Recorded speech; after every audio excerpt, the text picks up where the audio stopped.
Hindi pwedeng maglabas ang DepEd, ang principal, ang teacher ng request or request for contribution na ibinibigay sa estudyante. Bawal po talaga yon. Bawal. But, so kung bawal po, bakit po correct. nangongolekta pa rin sila sa mga estudyante, especially po sa mga Mr. hirap? President, I would like to clarify, never po sila nangongolekta sa estudyante. Wala po silang collection sa estudyante. Ang meron, so I'm that sorry, we can I beg to identify disagree. the issue. I beg to disagree, ma'am. Ito po, lahat ng mga nagsumbong sa akin.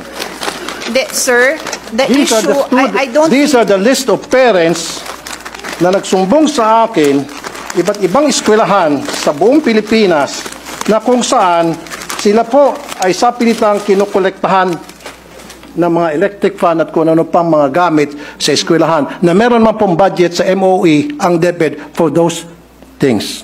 Yes. Mr. President, first of all, may I request that that list is submitted I'll be so more than that happy to we give it to can you. give it to DepEd kasi I believe they have committed in the hearing pa lang na any violation po, iimbestigahan naman po nila. They made that commitment po.